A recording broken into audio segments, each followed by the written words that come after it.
Akwai mutanen da suke da hawan jini, waɗanda ba su ma san suna da hawan jinin ba. Abin ban tsoro, abin tashin hankalin shine hawan jini zai iya kashe mutum ba tare da wata alama ba. Kana nan lafiya ƙalau ana ganin ka kawai sai a ji ka tafi, me dalili? Ko da za a bincika hawan jini ne ya kashe ka. To kun ga kenan yana da matuƙar muhimmanci mu samu sani, mu samu ilimi kan hawan jini. Saboda duk abin da aka ce zai iya zo maka ba tare da wata alaman gashi nan yana zuwa ba, ko kuma gashi nan zai fara ba, abu ne mai ban tsoro. Saboda baka ma san zai zo ba, balle ma har kai abin da zai iya taimaka maka ya kare ka daga illar wancan abu. To idan kana yawan ciwon kai, ana zaune ƙalau ka dinga jin jiri, ko kuma an taɓa auna jininka aka ce maka ai jininka ya hau, wannan bidiyon naka ne. Saboda haka ku yi ƙoƙari ku kalla har ƙarshe, sa'annan kuma ku sharing da sauran 'yan uwa su ma su gani, su ji, su amfana. To da farko za mu fara da bayanin menene hawan jini shi kanshi. In aka ce hawan jini me yake nufi? Shi dai hawan jini abin da yake nufi shine idan aka samu jini yana tafiya a cikin jijiyoyin jini da ƙarfi fiye da ƙima, fiye da yadda ake buƙata, shine ake kira da hawan jini, hypertension kenan da turanci. Sa'annan shi wannan hawan jinin ana nuna shi ne ta amfani da nambobi da za a auna a faɗa namba ta sama da namba ta ƙasa. Anan aka samu namba ta saman ta yi yawa sosai, ko kuma namba ta ƙasan ta yi yawa sosai, ko kuma aka samu namba ta saman da ta ƙasan ta yi yawa sosai, wato sun wuce gejin da aka ɗauka normal, wanda aka ɗauka shine daidai, shine za a ce mutum jinin shi ya hau. Idan aka auna blood pressure mutum, blood pressure ba ɗaya yake da hawan jini ba. Idan aka samu blood pressure mutum ya yi sama, shine ake cewa mutum yana da hypertension, wato hawan jini. So duk wani blood pressure da za a auna a samu cewa ya wuce 140/90, wannan blood pressure ɗin ya zama hawan jini. Abin da haka ke nufi shine duk wanda aka auna jinin shi aka ga cewa na sama ya wuce 140, na ƙasa ya wuce 90, hakan yana nufin cewa jinin shi ya. Amma dan an yi awo sau ɗaya an ga ya haura haka nan, ba shi yake nufin cewa wannan mutumin yana da cutar hawan jini ba. Kun ga jinin shi ya hau, amma ba tabbacin yana da cutar hawan jini, sai an ci gaba da aunawa at least sau 3 lokuta mabambanta, an ga cewa jinin still yana nan sama, jinin bai sauko ba, to hakan ne zai ba da dama a ce ai wane ya kamu da cutar hawan jini. Amma dan auna sau ɗaya an ga cewa jini ya hau, ba shi yake nufin mutum yana da cutar hawan jini ba. Akwai abubuwa da za su isa lokaci ɗaya jini ya ɗan hau, amma kuma daga baya zai sauko. To shi hawan jinin da muke magana kala biyu ne, ko kuma in ce nau'i biyu ne. Akwai primary hypertension, wato primary hawan jini, akwai secondary hawan jini, secondary hypertension kenan. Shi primary hypertension, idan aka ce primary hypertension yana nufin ciwon hawan jinin da ya zo don karan kanshi, shi ya zo don kanshi. Secondary hypertension shi kuma yana nufin ciwon hawan jinin da ya zo ta sanadiyyar wani ciwo da mutum yake fama da shi. Misali, mutum yana da ciwon shuga, saboda wannan ciwon shugan da yake fama da shi hawan jini ya zo ya kama shi, wannan secondary hawan jini ne. Kun ga ta sanadiyyar ciwon suga ya zo ya kama mutum. Amma primary hawan jini ba wani ciwo. Shi primary hawan jinin nan ya fi yawa cikin mutane, sannan kuma yana zuwa a hankali. Mafi yawanci abin da yake kawo shi shine yanayin rayuwa, yanda mutum yake rayuwan shi, da kuma yanayin abincin da mutum yake ci, su suke kawo primary hawan jini. Shine bayanin da na muku a baya, ba wani ciwo ne zai zo a jikinka ya sa ka zo ka kamu da wannan hawan jinin ba. Amma idan aka samu ta sanadiyyar wani ciwo ne hawan jini ya kama ka, to shine ake kira da secondary hawan jini. Sa'annan kuma akwai wani nau'in hawan jini da yake faruwa ta sanadiyyar ciki, wato idan mace tana da ciki sai jininta ya zo ya hau. Bayan kuma ta haihu, wasu lokutan jinin zai iya dawowa daidai, wasu lokutan kuma shikenan ta kamu da cutar hawan jini. To yanzu za mu yi magana kan abubuwan da ke kawo hawan jini. So in kuka lura a cikin nau'o'in hawan jini da muka gama magana kansu yanzu, mun yi faɗi wasu abubuwa da za su iya sa mutum ya kamu da cutar hawan jini. Kamar muka ce yanayin rayuwa yanda mutum yake rayuwar shi, kamar irin rashin motsa jiki, da yanayin abincin da mutum yake ci. Idan aka samu mutum yana yawan cin gishiri da yawa, yana yawan cin abinciccuka masu kitse da yawa. Sa'annan muka ce idan aka samu mutum yana fama da wani ciwo a jikin shi, kamar su ciwon suga, ciwon ƙoda, duk za su isa hawan jini ya zo ya kama shi. Idan aka samu, sannan kuma idan aka samu mutum yana fama da yawan damuwa, shi ma zai isa jinin mutum ya zo ya hau.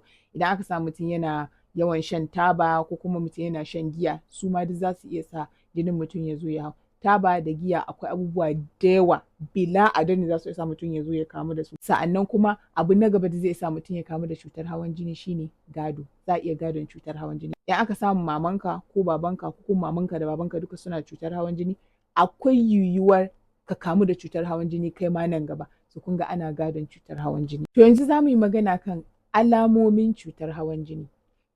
Abin da nake so mu sani ko mu riƙe a ƙwaƙwalenmu shine cutar hawan jini ba ko da yaushe yake nuna wani alama ba. Mafi yawanci za ta kama mutum jinin shi ya hau ba tare da ya ji komai ba. Shi yasa na gaya muku tun farko, cutar hawan jini na iya kashe mutum ba tare da wani alama ba. ba za ka ji komai da zai nuna maka akwai abin da ke faruwa a jikinka.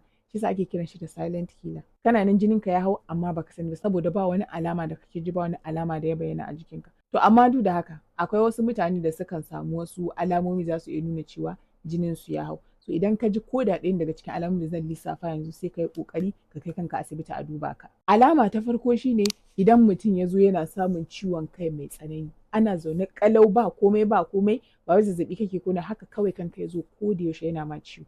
Yana da matuƙar muhimmanci ka je a duba ka saboda akwai yiwuwar jininka ne ya hau. Alama na biyu yawan jin jiri, haka ka zo kana ta jin jiri kanka yana maka yawo. Alama na uku bugun zuciya, kawai ka ji zuciyanka yana fafafafa yana bugawa da ƙarfi ba tare da wani dalili ba, haka kawai ana zaune ƙalau. Alama na gaba yawan gajiya ba dalili, haka ka ji jikinka ya ma nauyi kana jin ka gaji, shi ma ka je a duba ka. Alama na gaba kawai ka samu idonka suna ma duhu suna ma limshi ba gaira ba dalili, haka kawai ana zaune ƙalau ka je a duba ka. Alama na gaba zubar jini daga hanci, abin da ake kira haɓo da Hausa, ana zaune ƙalau jini ya dinga zubo ma a hanci ba dalili, abu kaɗan sai jini ya dinga zubo ma a hanci, ka je a duba ka. Waɗannan alamomin da na lissafa ba wai suna nufin da ka ji su jininka ne ya hau ba, a'a akwai yiwuwar jininka ne ya hau, akwai yiwuwar wani abu ne yake damunka. So shi yasa ke da matuƙar muhimmanci ka je a duba a gani shin jinin ne naka ya hau ko kuma wani abu ne yake damunka. In jininka ne ya hau a san abin da za a ma, in wani abu ne yake damunka shi ma a magance maka abin da yake damunka. Ba lallai bane duk wanda yake da cutar hawan jini sai ya samu alama, mafi yawanci ma ba su samun alama. Sa'annan ba wai dole bane in kana cutar hawan jini duka alamomin nan sai ka same su, akwai yiwuwar ka samu wasu, akwai yiwuwar ba za ka samu wasu ba, akwai yiwuwar ka samu ɗaya, biyu, uku, haka dai. To yanzu za mu yi magana kan illolin hawan jini idan ba a kula yanda ya dace ba, wato abubuwan da za su iya faruwa da mutum sanadiyyar hawan jini idan ba a kula da mutum yanda ya kamata ba, idan mutum bai kula yanda ya kamata ba. Abin da nake so mu sani shine hawan jini ciwo ne da ba wani system a jikinka, ba wani organ a jikinka da ba zai iya taɓawa ba. Ciwo ne da ko ina shiga, ba wani sashi na jikinka da ba zai iya illata da ba zai iya taɓawa ba. So yana da matuƙar muhimmanci idan aka ce mutum yana da hawan jini ya yi ƙoƙari duk abin da aka ce ya yi, duk abin da aka ce ya bari, saboda ko ba komai ka guje ma irin waɗannan wahalhalun da za su iya biyowa baya in mutum bai kula ba. Abu na farko shine bugawar zuciya, hawan jini zai isa zuciyar mutum ta buga idan ba a kula akai abin da ya dace ba. Abu na biyu shine hawan jini zai sa mutum ya zo ya kamu da shanyewar ɓarin jiki. Mutum ya zo da yawa kuna ganin su ko a asibiti ko a gida a ce ai kawai faɗuwa ɗaya yayi shi kenan sai rabin jikin shi ya shanye. Saboda me? Saboda hawan jini, ko ya zo ya samu wani babban matsala a jikin shi, wani abu a jikin shi baya aiki ko kuma baya aiki yanda ya dace ta sanadiyyar stroke ɗin da ya samu.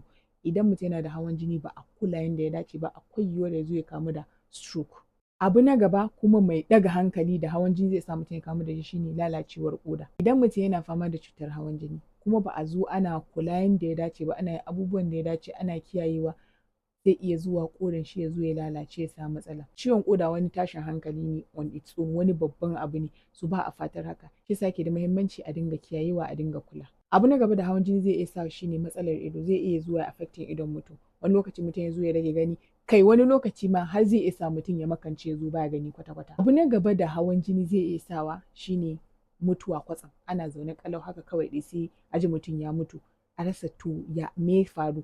Even though an san mutuwa ba wai sai da dalili yake faruwa ba, amma dai za a ce lafiya lau aka kwanta da shi kaza ba a san cewa jinin shi ne ya hau ko kuma hawan jini ne sanadiyyar wannan mutuwa tashi ba. So yana da matuƙar muhimmanci domin a guje wa duka waɗannan abubuwan da na lissafa, sai a yi ƙoƙari idan aka ce mutum yana da hawan jini ya yi ƙoƙari in an ba shi magani ya sha yanda aka ce, in an ce ya je gida ya dawo ne ya dinga zuwa yana komawa saboda a duba shi. Komi aka ce ya avoiding ya ƙoƙari avoiding saboda guje ma irin waɗannan matsaloli. Ana cewa ba mutuwa ba wahala ake gudu, ba wanda yake so ya shiga garari. Waɗannan abubuwan suka kama mutum ko da ɗayan daga cikin su ya kama mutum zai shiga halin ya zai, mutum zai shiga garari. So yana da matuƙar muhimmanci a dinga ƙoƙari ana kiyayewa. Yanzu za mu yi magana kan gwajin hawan jini, wato yanda ake gwajin hawan jini da kuma ina za a iya yin gwajin hawan jini. Idan aka ce mutum yana cutar hawan jini yana buƙatar a dinga gwadawa ana gani ya ake, ina ake, shin akwai buƙatar a rage ma mutum magani da sauransu. Amma kun san ciwo ne da aka fara shan magani za a ci gaba da shan magani. So yana da matuƙar muhimmanci a dinga yi ana gwada, ba a ta shan magani ko kuma a ƙi shan magani kawai a zauna haka nan ba. So idan mutum yana buƙatar a auna jinin shi, abin da ya kamata ya shine idan da hali ya je asibiti a gwada jinin nashi. Idan ba zai zo asibiti, in akwai pharmacy a kusa da su wanda ke da wanda ya iya gwadin hawan jinin, ba kowa duk wanda ya ga dama ba, wanda ya iya sai ya je a auna saboda a bashi takamaimai, a bashi tabbaci kan awon da aka mishi a bashi result mai kyau, result ɗin da aka tabbatar da confirm haka ne yawan hawan jinin nashi, kar a je a bashi bai kai ba ko abin da ya fi. So kun ga a tabbatar cewa wanda zai awon ya iya. Abu na gaba shine za a iya sayan abubuwan awon, za a iya sayan na'urar awon jini. Idan muna da iyaye ko ƴan uwa da suke fama da matsalar hawan jini a sun cewa zuwa asibiti ya musu nisa, even though sukan je a rubuta musu magani, amma zuwa awon nan ko da yaushe zai ba su wahala, sai a ƙoƙari a siya musu na'urar awon hawan jini. Shi ta wannan na'uran mutum da kanshi zai, ba sai ma'aikatan lafiya ba, mutum ma da kanshi aka koya mishi ɗaya biyu uku zai iya ya gane yanda ake yi. So sai a siyo, in aka siyo sai a nuna musu yanda ake, ko kuma mutum ya koyi yanda ake yi ya dinga yi. In ya yi sai ya samu takarda ya dinga rubutawa. Lokacin da ya auna sai ya rubuta kwanan watan da ya auna da lokacin da ya auna, sai ya rubuta a sakamakon da ya samu. So ko da zai koma asibiti sai ya ɗauki wannan takarda ya je ma likitan da yake duba shi da ita, ya ce to gashi nan ga lokacin da nake aunawa, gashi ga abubuwan da na gani. At least zai san da lokaci kaza zuwa lokaci kaza ga yawan yanda jinin nashi ya kasance da sauransu, zai sauƙaƙa aikin kuma zai taimaka ma shi wanda yake yin awon. Yana da matuƙar muhimmanci idan mutum ba zai iya zuwa asibiti a dinga auna mishi akai-akai ba, sai a ƙoƙari a nemi wannan na'uran awon hawan jini sai a dinga amfani da shi a gida. To yanzu za mu yi magana kan maganin hawan jini. Abubuwan da mutum zai iya yi daga gare shi waɗanda su taimaka su sauƙaƙa mishi hawan jinin da yake fama da shi. Sa'annan kuma idan ma mutum bai kamu da hawan jinin ba, za su taimaka su hana shi kamuwa da cutar hawan jini. Saboda haka sai ku kasa kunne da kyau ku ji wannan, saboda yana da matuƙar muhimmanci. Abu na farko shine rage cin gishiri. Duk wani abu da yake da gishiri a cikin shi sai ku yi ƙoƙari ku rage cin gishiri. Ina waɗanda sai an ɗebo abinci za a ci sai a ɗebo gishiri a barbaɗa a ci, bayan duk magin da aka sa da yake da gishiri da duk wani abu da aka sa da yake da ɗanɗano, sai an ɗebo gishiri tsiraran shi yanda yake an zuba shi an sa an ci abinci da shi. Gishiri yana ɗauke da wani sinadari da ake kira sodium. Sa'annan shi sodium ɗin nan yana ɗaya daga cikin abubuwan da ke tunzura hawan jini. Suna da matuƙar muhimmanci a rage cin gishiri. Abu na gaba, a dinga yawan cin kayan lambu da 'ya'yan itatuwa. Shi ma haka yana da matuƙar muhimmanci saboda zai taimaka sosai. Abu na gaba, a rage cin kitse. Duk wani abu da yake da kitse a rage cin shi. Sa'annan a mai da hankali kan abin da ake kira plant-based protein. Abin da haka yake nufi shine protein ɗin da ake samu daga itatuwa. Misali waken suya, misali awara. So kun ga kenan cin awara yana da matuƙar muhimmanci ga lafiyar ɗan adam, saboda in muka duba kenan cin awara zai iya rage mutum yiwuwar kamuwa da hawan jini, ko kuma ya rage ma mutum wahalar da yake sha da hawan jini. Abu na gaba, yawan tafiya a ƙasa. At least mutum kullum ya tafiya ko da na minti 30 ne da ƙafan shi. Yanzu rayuwa muna cikin wani lokaci da kusan kowa ko da yaushe a abin hawa yake yawo. Mashin ne, mota ne, keke napep ne, kusan kowa an daina tafiya ƙasa, kowa ka gani kan abin hawa. So tafiyan nan ƙasa yana da matuƙar muhimmanci. At least ko na minti 30 ne ka tattaka da ƙafanka. Ba wai sai ka yi gudu ba ko ka yi wani rigorous exercise, a tafiya ma ya wadatar, sai a dinga yi ana tattakawa domin a ɗan dinga motsa jiki. Yana da matuƙar muhimmanci. Abu na gaba da mutum zai shi ne rage ƙiba. Idan aka sa mutum yana da jiki sosai, kun san jiki sosai shi ma zai iya sa mutum ya zo ya kamu da cutar hawan jini. So idan mutum yana da jiki sosai sai ya ƙoƙari ya rage wannan ƙiban da yake fama da shi. Hakan ma yana da matuƙar muhimmanci saboda zai rage mishi yiwuwar kamuwa da cutar hawan jini. Na gaba, rage damuwa. Mun lissafa damuwa a cikin abubuwan da za su iya sa mutum ya kamu da cutar hawan jini, ko kuma za su iya sa jinin mutum ya ƙara hawa ko da a ce yana da cutar hawan jinin already. Suna da matuƙar muhimmanci a yi ƙoƙari a dinga rage damuwa. Duk wani abu da ka san zai tsaya ma a rai ya takura ma rayuwanka, inda hali ka kauce mishi. In ba hali, in ya faru ka samu wasu abubuwa za su iya sanyaya ma rai, waɗanda za su iya ɗauke ma hankali daga tunanin wannan abin ka je kai, saboda ka rage ma kanka damuwa don gudun abin da zai je ya dawo. Abu na gaba, barin shan taba. Idan mutum ya san yana shan taba, sai ya ƙoƙari ya bari. Idan ba zai iya bari lokaci ɗaya ba, dan abu ne mai wuyan bari lokaci ɗaya, sai ya rage kaɗan yana ragewa har ya kai lokacin da zai bari gaba ɗaya. Idan ma ba zai iya bari da kan shi on his own ba, sai ya je ya nemi taimako. Akwai inda zai je da za a iya taimaka mishi ya rage shan wannan taba. Yana da matuƙar muhimmanci. So abu muhimmi da nake so mu yi magana kai shine maganin hawan jini, wato shan maganin hawan jini. Idan aka ce mutum yana da cutar hawan jini, kar ya kuskura ya sha magani da kanshi ba tare da ya je an duba shi an rubuta mishi wanda ya dace da shi ba. Maganin hawan jini kala-kala ne, daban-daban ne. Sai an duba ka ne za a tantance wanne ya dace da kai. So da kanka ɗaya ka je ka nemi maganin hawan jini, ko ka ga wani yana shan maganin hawan jini ka ce ya baka kai ma tun da an auna an ce jininka ya hau, maganan nan kwata-kwata bai taso ba. In jininka ya hau, ka je asibiti a duba ka, ko kuma in kana jin ba daɗi ka je a duba ka. Aka ce jininka ya hau, likita ya duba ka, ya rubuta ma maganin da ya dace da kai, kai kokari ka sha maganin nan yanda aka ce ka sha. Ka sha yanda aka ce ka sha, ba maganan ka canza. Hawan jini ba abu ne da ake wasa da shi ba, baya so a ta mishi wasa da magani. So aka rubuta ma aka ce ka sha yanda aka ce ka sha. Sa'annan dan kana shan magani aka zo aka auna jininka aka ce ai jininka ya sauko yanzu ya dawo daidai, ba shi yake nufin ka daina shan magani ba. Maganin nan da kake sha shi yasa jinin naka ya ƙasa ya dawo daidai.